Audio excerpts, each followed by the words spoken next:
Seguimos con el libro primero de Reyes en el nombre del Padre, del Hijo y del Espíritu Santo. Amén. La semana pasada, en el capítulo 17 del libro de los Reyes, versículo 8 al 16, estuvimos viendo la hermosa historia de la viuda de Sarepta, que el Señor después la va a mencionar en San Lucas 4, 25 y 26, cuando dijo, cuando hubo la gran sequía en Israel, solamente el Señor mandó a hacer un milagro a Elías a una mujer que no era judía, que era de la región del Líbano. Y el resumen de esta hermosa historia de la viuda de Sarepta, lo dijimos la semana pasada, es el refrán que no se nos debe olvidar: ni la harina se acabó, ni el aceite se agotó. Cuando uno da en caridad lo que tiene, el Señor lo bendice en abundancia. Y ahora vamos al primer libro de Reyes, capítulo 17, versículo 17. La resurrección del hijo de la viuda. Dice así: después de esto, el hijo de la dueña de la casa cayó enfermo. La enfermedad se agravó hasta el punto de que no le quedaba ya aliento. Entonces ella dijo: Elías, se acabó todo entre tú y yo, hombre de Dios. Has venido a recordar mis faltas y a causar la muerte de mi hijo. Elías respondió: entrégame a tu hijo. Él lo tomó de su regazo y lo subió a la habitación de arriba, donde él vivía, y lo acostó en su lecho. Y luego clamó al Señor diciendo: Señor, Dios nuestro, ¿vas a hacer mal también a la viuda que me hospeda, causando la muerte de su hijo? Se tendió 3 veces sobre el niño y gritó al Señor: Señor, Dios mío, que vuelva a la vida este niño a su cuerpo. El Señor escuchó el grito de Elías y volvió la vida del niño a su cuerpo y revivió. Elías tomó al niño, lo bajó de la habitación de arriba al interior de la casa y lo entregó a su madre. Dijo Elías: mira, tu hijo está vivo. La mujer dijo a Elías: ahora sé que eres un hombre de Dios y que la palabra del Señor de verdad está en tu boca. Que el Señor añada bendición a su santa palabra. Amén. Antes que nada, pues vemos ahí lo que yo le estaba diciendo, la volubilidad del ser humano. Y no es la vida de Sarepta, eso lo pasa a todo el mundo. Primero, da gracias a Dios porque el Señor la bendijo con abundancia. Después, a poco tiempo, cuando le pisaron el callo y el hijo muere, maldice a Dios. Ahora Elías lo resucita y ahora bendice a Dios. Así somos. Desafortunadamente, el ser humano, como le dije, como hemos visto a través de la Biblia, el ser humano no ha cambiado absolutamente nada desde el Génesis hasta el día de hoy. Reaccionamos según la conveniencia o según las situaciones. Todo contrario a todo esto. ¿Qué es lo contrario a todo esto? La fe. Lo contrario a esto es la fe. Siempre está con el Señor en las buenas y en las malas. Lo que dijo Job al final de su vida: el Señor me lo dio, el Señor me lo quitó, bendito sea el nombre de Dios.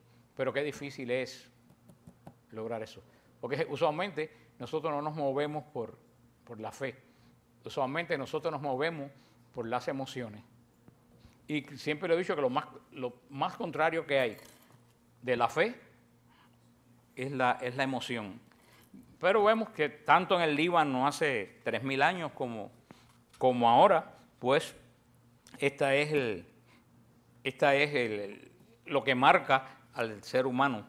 En este versículo de la resurrección del hijo de la viuda hay dos versículos en el capítulo de Reyes que van a hablar de resurrecciones.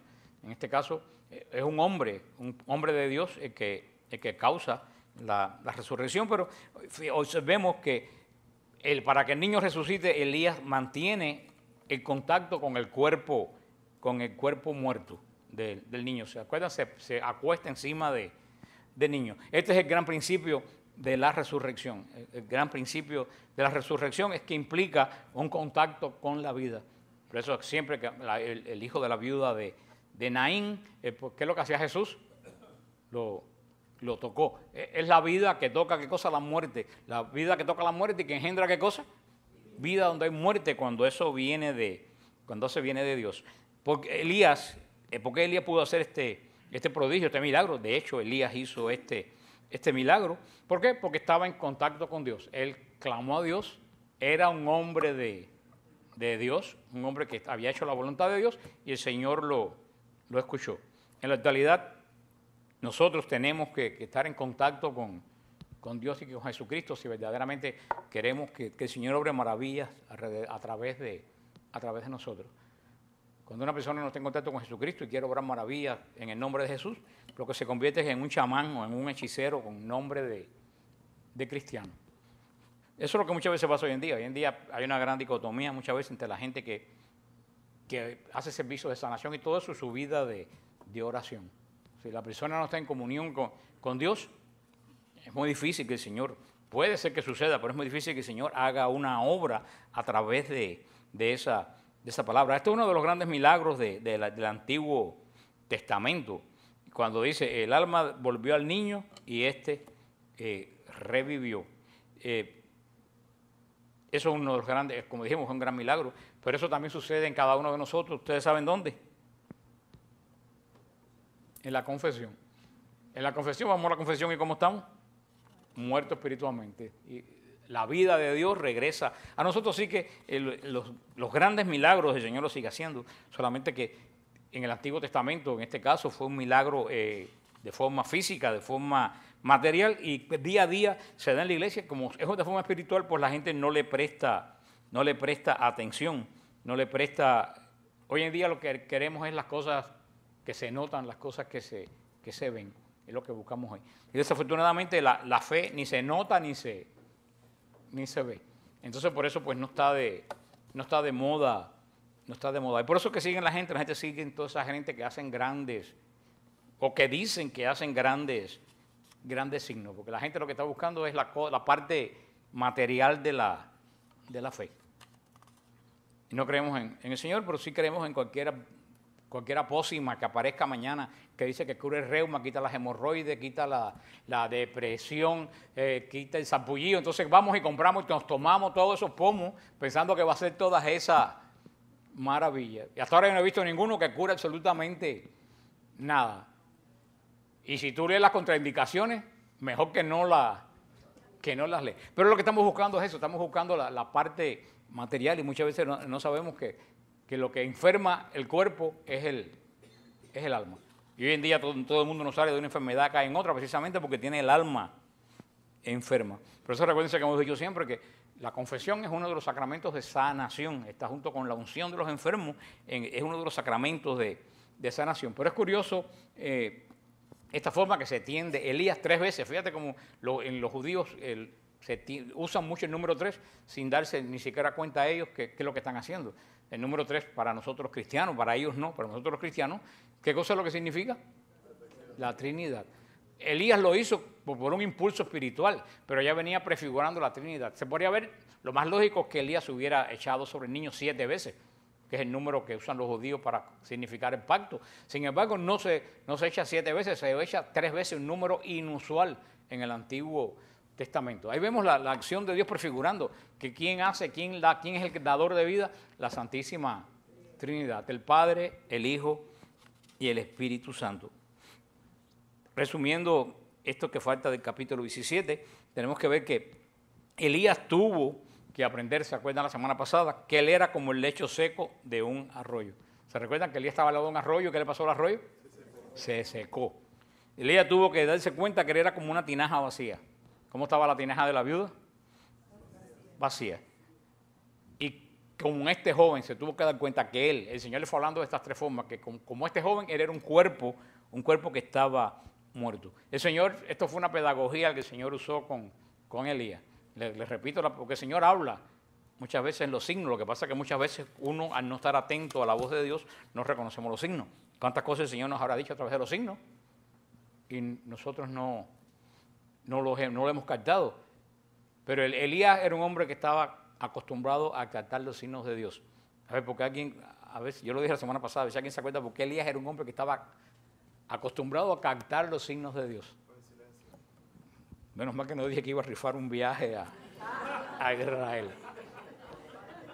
Por el silencio. Acuérdense que Elías fue un hombre que se crió en el desierto. Elías era un hombre de silencio. Como Elías era un hombre de silencio, Elías podía reconocer cuando Dios le estaba hablando. Otra persona le ha dicho, pero qué mala suerte, se secó el arroyo, se murió chiquito y el aceite no había. Qué mala suerte la mía. Una persona que no está en sintonía con Dios, estos 3 signos lo hubiera tomado como ¿qué? como una racha de mala suerte. Cuando Elías, que estaba en comunicación con Dios, porque Elías estaba en comunicación con Dios, porque estaba acostumbrado al silencio, recibió una enseñanza de Dios. Primero, que era como el cauce del río, que un día puede estar lleno y al día siguiente puede estar agotado. ¿Y qué pasa cuando el río se agota? ¿Qué pasa con la gente que vive alrededor? Se van. Eso es lo que le pasa a un predicador, a alguien que siempre enseñó, que se le seca el río de Dios.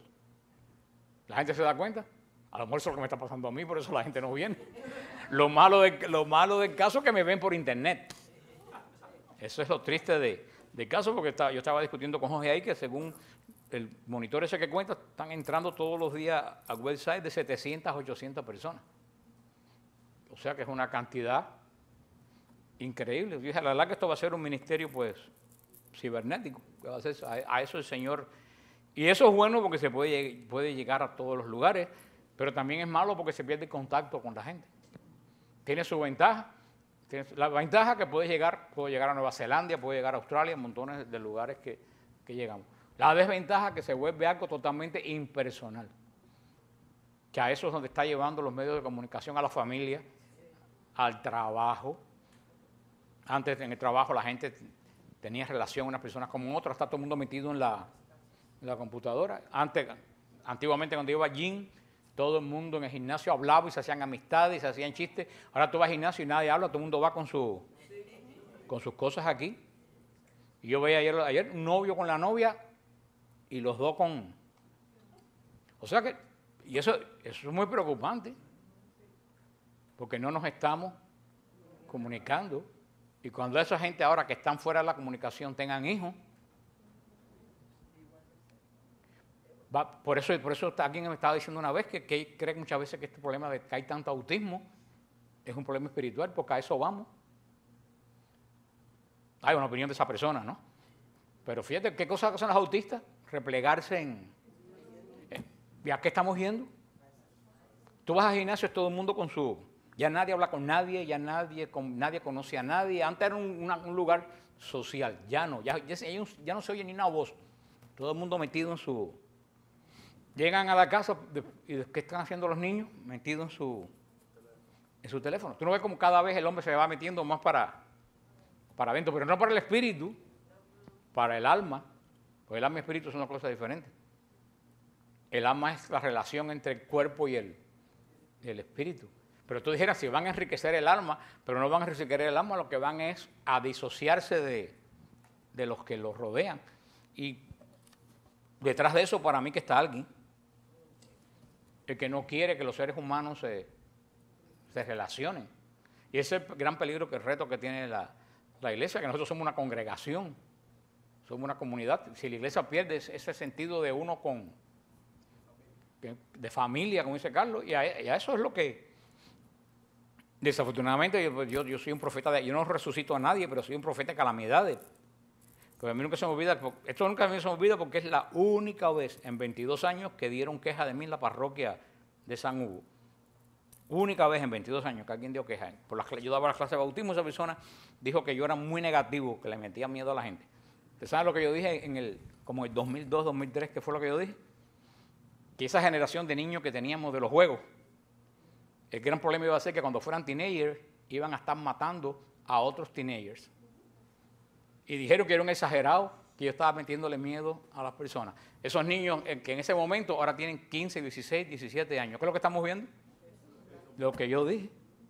Desafortunadamente se cumplió lo que yo dije. Yo lo veía venir con los niños aprendiendo a volar cabeza y a perseguir gente. Estamos entrenando a los muchachos a la violencia.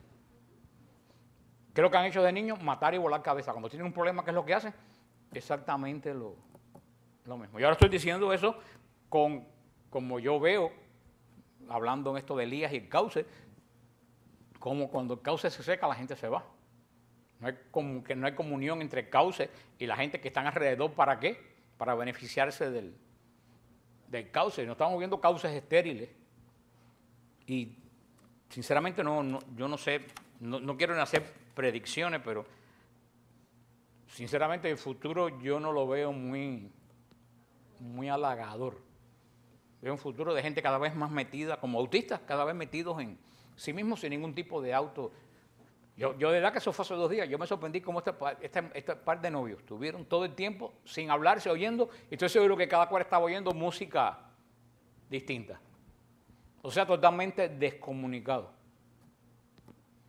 Y eso está a todo nivel, y ya desde que los niños nacen también te parece que vienen programados a eso. No sé si es la escuela, no sé quién los está programando de esa forma, pero tenemos un serio problema que, por lo que veo, nadie se está dando. No, hay un muñequito que no sé cómo se llama, un cartoon de eso que no sé cómo se llama, pero que puede ser una profecía de futuro, que son en el futuro, que la Tierra está llena de basura y la gente se van a unas naves espaciales y la gente son gordas, entonces no tienen que hacer nada. Ellos están en una silla y mueven y viene un tubo y les da la comida. No tienen que hacer nada, todo lo hacen por... Y yo digo, nos estamos riendo, pero cuando Julio Verne diseñó un submarino, la gente se rió. Porque estamos yendo a la no actividad. Y yo cuando he estado de retiro, donde quiera que voy, yo lo alerto en la fe. Nos estamos volviendo también un cauce seco como profeta Elías. Y yo lo decía cuando hemos hablado de la misa, y mucha gente se nos ha dado cuenta de eso, como antiguamente los cantos eran nosotros, vamos, y ahora los cantos yo. Antes decía, vamos con alegría, ahora dice, yo tengo un amigo, yo voy al encuentro del Señor. Fíjate cómo hemos cambiado en nosotros por el yo. Y eso ya los protestantes nos han adelantado con mucho. Todo eso, yo tengo una relación con Jesús, yo tengo una relación personal. Sí, eso es autismo espiritual. Tú tienes una relación personal, pero ¿qué pasa con tus hermanos? ¿Qué pasa con tus hermanos? La relación de nosotros en cruz, con Dios, pero con los hermanos. Fíjate que cuando el Señor nos enseñó a orar, no dijo Padre mío, dijo Padre nuestro. Y lo primero, ¿el Señor podía haber redimido el mundo él solo? Pues claro que sí, eres Dios. Pero ¿qué fue lo primero que hizo? Buscarse 12 apóstoles que lo acompañaron, comunidad. Y estamos tomando ese tipo de, ese vicio protestante del individualismo espiritual, se está metiendo en la iglesia católica, que tú vas a un culto protestante y está aquí uno orando una cosa y el que está al lado está orando otra cosa totalmente diferente al que está orando aquí, y el pastor está dando gritos por otra cosa que no tiene nada que ver con lo que están diciendo los demás. Es un total desconcierto. Eso no es lo que es el cuerpo de Cristo. El cuerpo, cuando un cuerpo, cada célula coge por un lado, sale el cáncer. Y hay que tener mucho cuidado que en la iglesia no entre. Y eso es lo que surgió porque dije que si este ministerio se vuelve cibernético, sí, va a llegar a muchos más gente mensajes, pero se pierde el contacto con las personas. Porque no es lo mismo pues verse la cara a la gente que tenga que pelear de vez en cuando. Por eso, pero muy bien que los hermanos que yo le dije la semana pasada que no se sentaran atrás, están en primera fila. Eso quiere decir que son obedientes. Porque nosotros no queremos que más nadie se siente atrás, que la gente se siente con los hermanos, porque también el sentarse aparte es un signo de autismo espiritual. Y yo los veo no aquí, lo digo en el retiro, todo el mundo llega y pone la silla aparte. Aquí no va a haber más sillas aparte, todo el mundo tiene que sentarse en el lugar que nosotros ponemos. So pena que se me olvide que el Señor transformó mi vida y le pegue una algarabía. Pero esto es lo que vemos resumiendo en esto de Elías. El Señor secó el arroyo de Elías y Elías pudo pensar que era una desgracia. Lo manda ¿a dónde? A una mujer que no tiene que comer. Y después, ¿qué pasa? Se muere el hijo de la mujer a donde él llegó.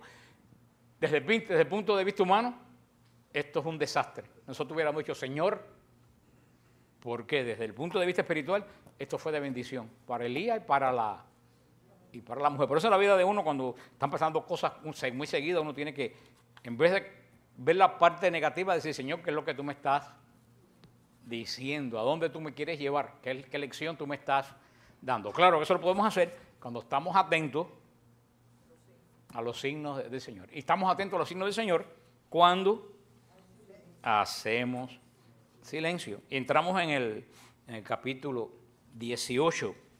El capítulo 18 toda esta parte de Elías no tiene desperdicio. El capítulo 18 es el que contiene la lucha de Elías con los profetas de Baal. El Señor va preparando con todo esto del cauce seco, de la cosa de aceite vacía del niño sin vida. El Señor va preparando a Elías para lo que viene después, para la gran batalla que va a tener con los profetas de Baal. En este capítulo 18 están estos eventos. Abdías se encontró con Elías. Elías reprendió al rey Acab.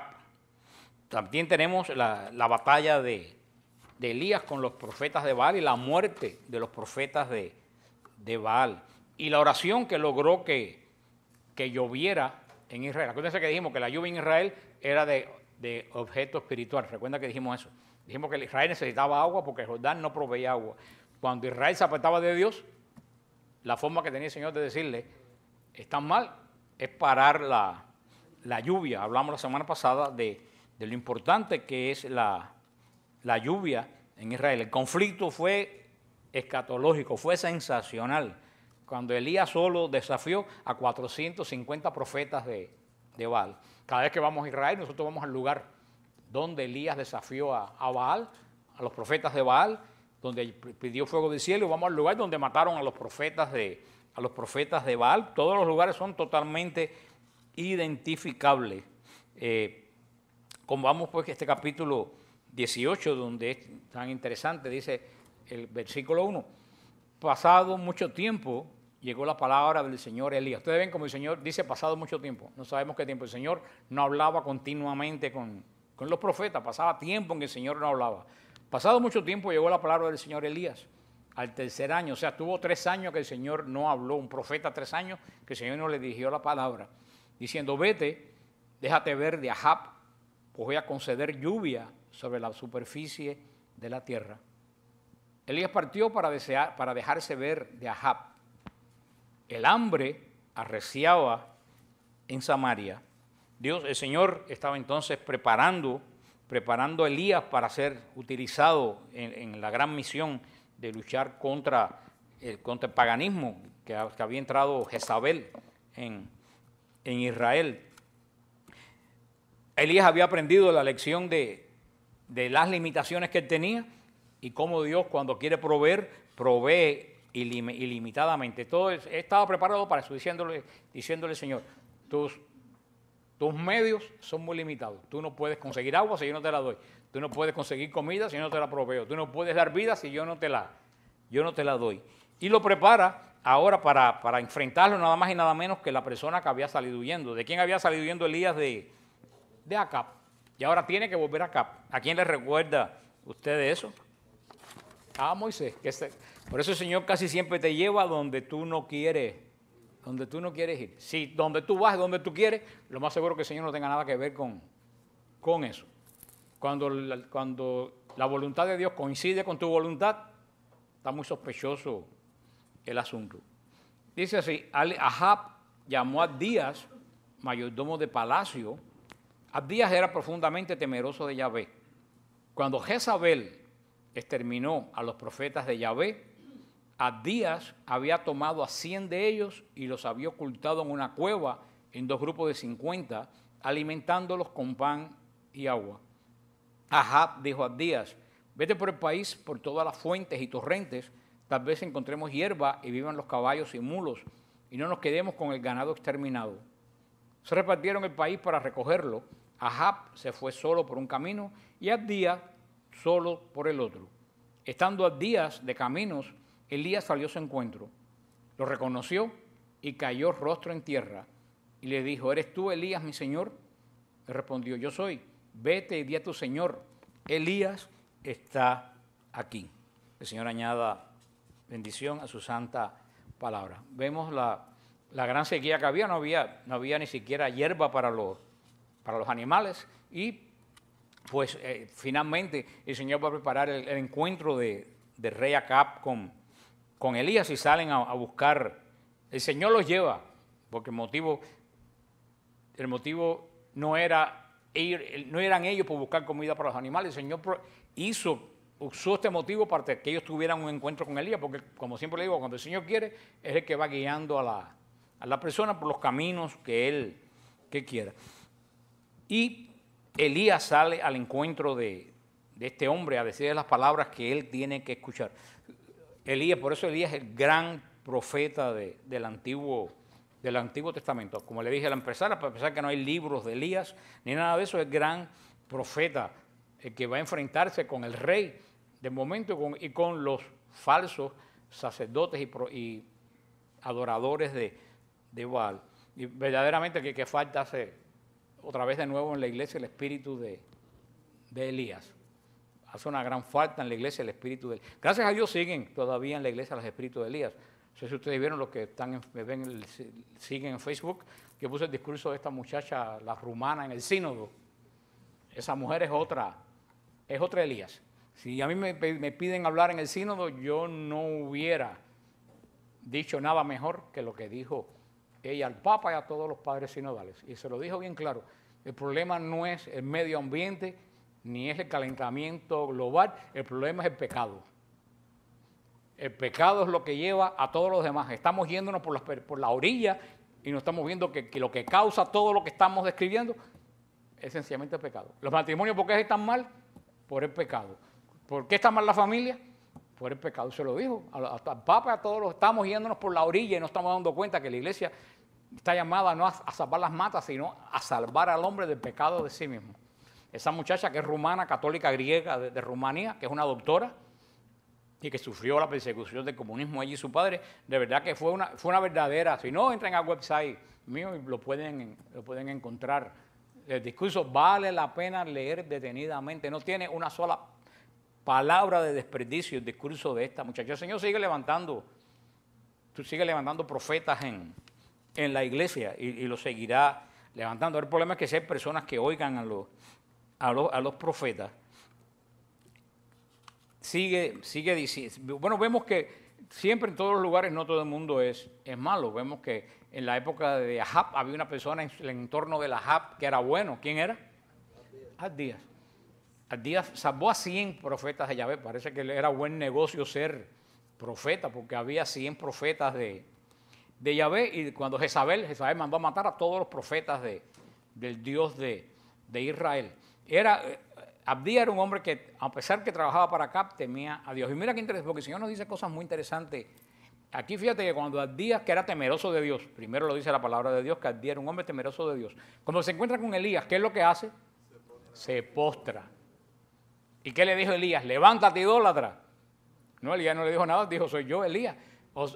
Entonces, ¿por qué los protestantes se ponen bravos cuando nosotros nos postramos delante de una imagen o cuando hacemos una reverencia al Papa? Vuelvo a lo que he hablado en algunos lugares. Lo que pasa es que los protestantes, con su limitación espiritual, ellos piensan que adoración es un gesto externo. Y la adoración no es un gesto externo. La adoración es un gesto interno. Ellos confunden que tú dobles la rodilla con que estás adorando. Y eso es ser demasiado superficial. Porque en eso no consiste la adoración. Si primero tú no te sometes a Dios y después doblas la rodilla, tú no estás adorando. Y le puse otra vez que le he quedado, no sé si aquí en otro lado, cuando se dije la semana pasada, creo, si un muchacho se arrodilla para darle el anillo a la novia, ¿la está adorando? No. Si uno va a la tumba del padre y se arrodilla, ¿está adorando a los padres?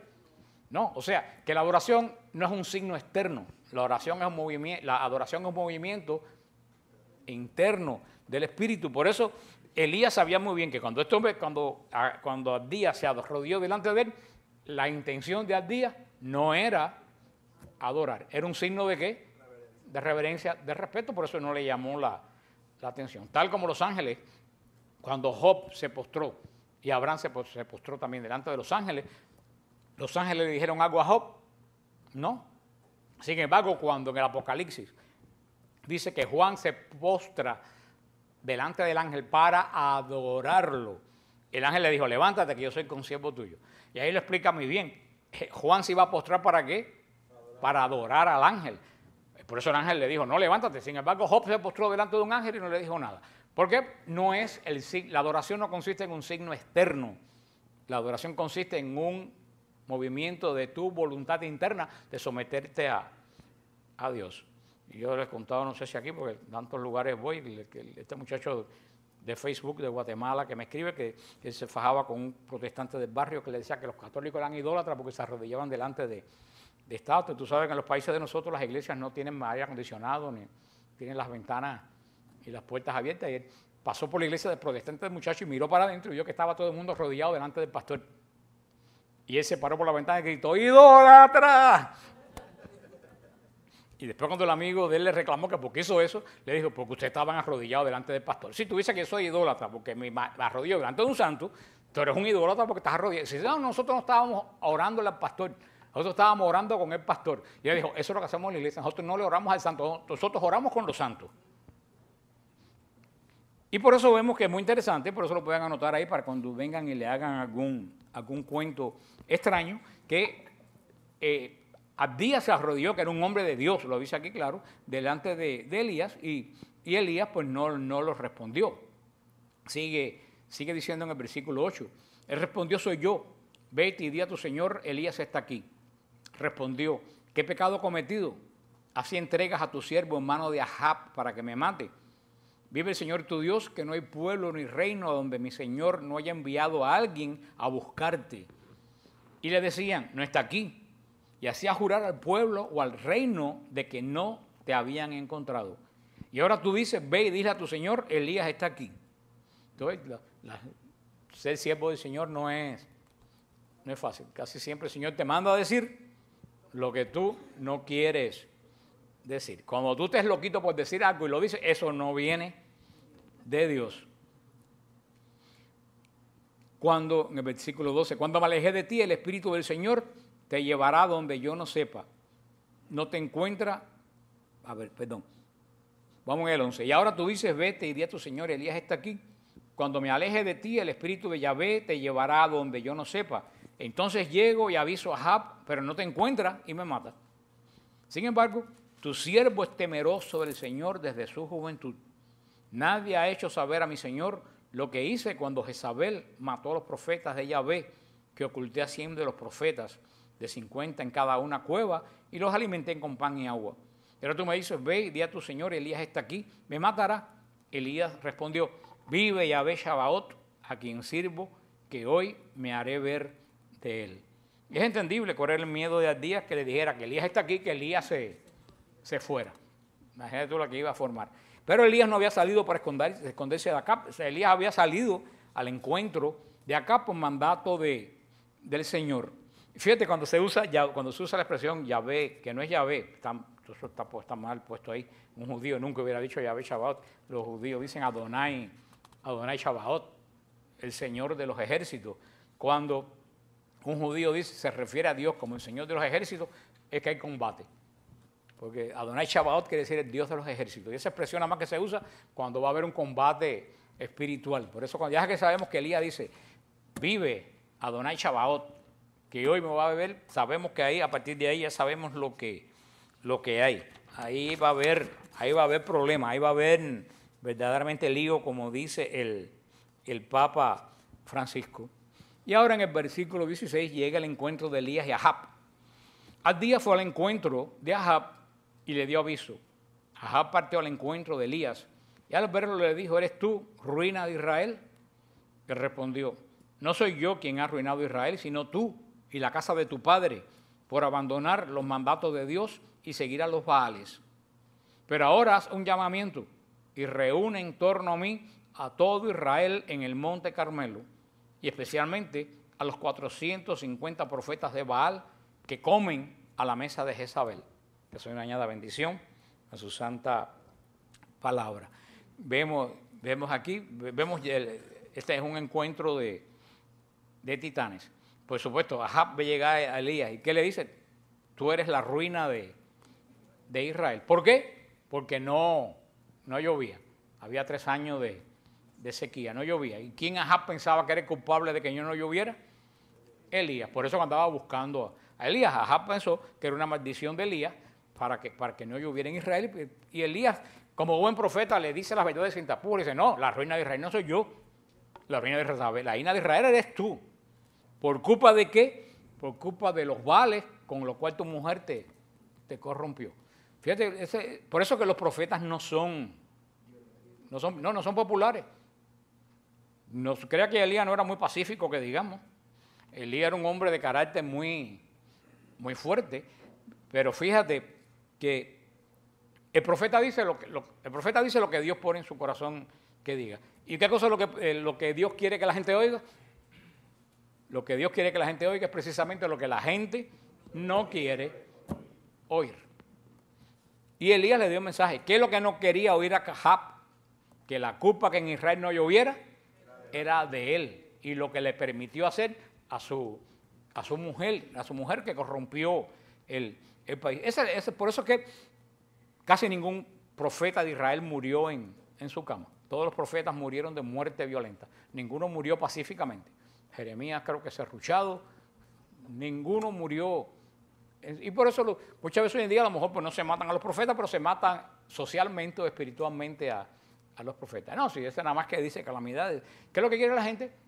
Un Joel Austin que todo lo que dice es que todo te va a salir bien, que te va a llover millones de dólares. A quien le están lloviendo millones de dólares es a él. Que todo va a salir bien, que no tienes problema, todo es una sonrisa, todo es una maravilla. Eso es lo que la gente quiere. Y por eso van 30,000, 40,000 personas allí. Por eso el Señor le va a pedir cuenta a él de conducir almas al infierno. Porque él dice a esa gente, lo que tú sabes que esa gente lo que hace falta, que van a ir lo que hace falta hoy, que el aborto es una desgracia para esta nación. ¿Qué hacen esa gente a favor de la vida? ¿Qué hacen esa gente a favor de la unión del hombre con la mujer como verdadero matrimonio? ¿Qué hacen esas iglesias protestantes? Absolutamente nada. La única que está dando la batalla, más malo más bien, es la Iglesia Católica. Más nadie que la Iglesia Católica está dando la batalla en este país por la vida y por la familia.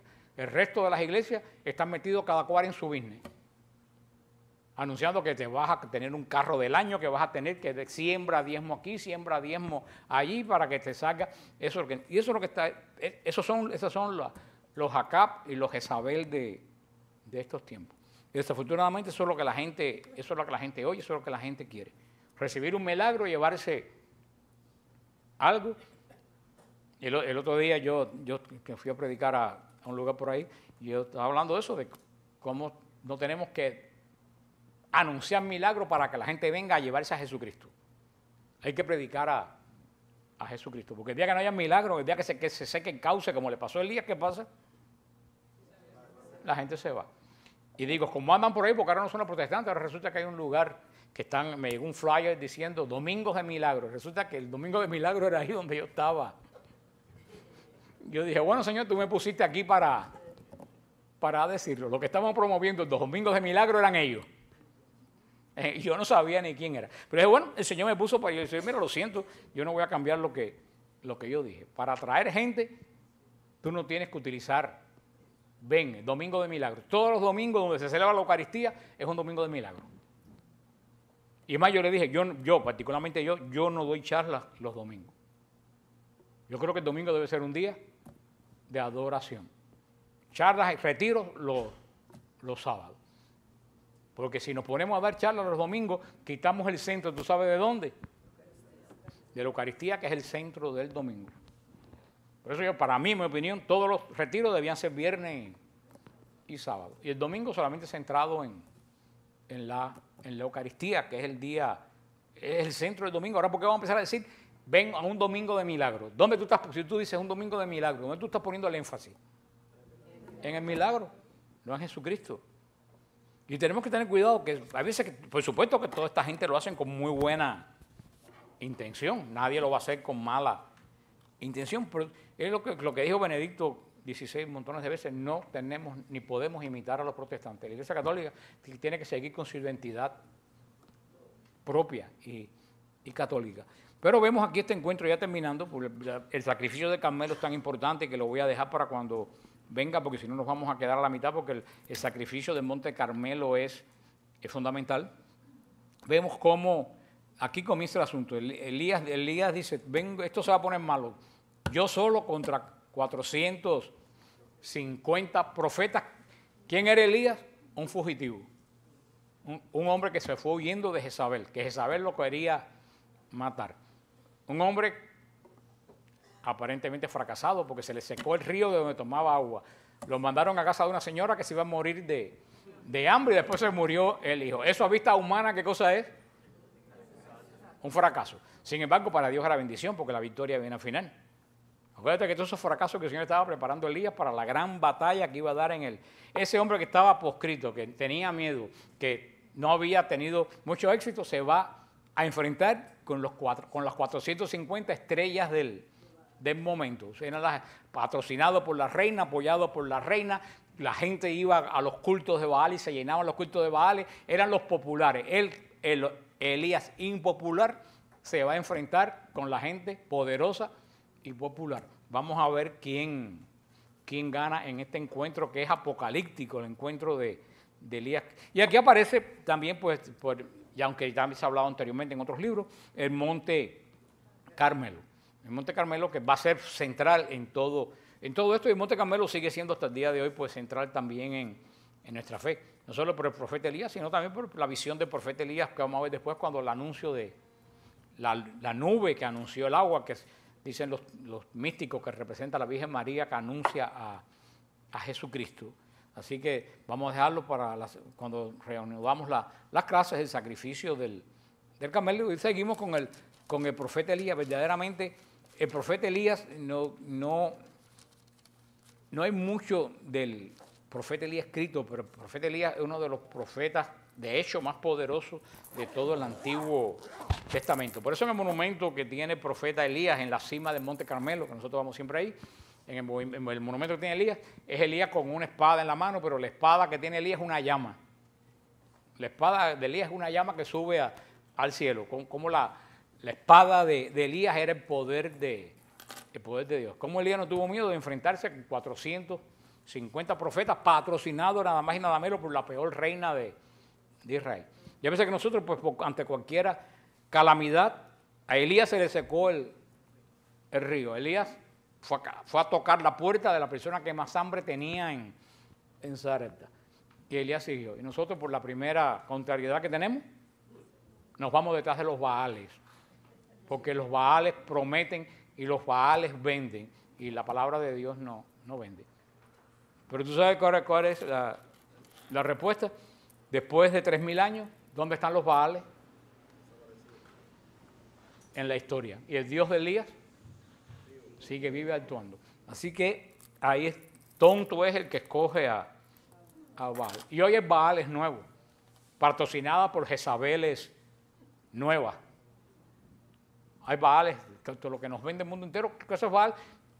Baal quería decir también el Señor, quería decir como Yahvé es el Señor, Baal quería decir en cananeo el Señor. Los Baal eran otros señores que se enfrentaban al Dios de Israel. Como hoy en día la televisión y las modas y tantas cosas nos está presentando tantos Baales diferentes de todo tipo. En el nombre del Padre, del Hijo y del Espíritu Santo. Amén.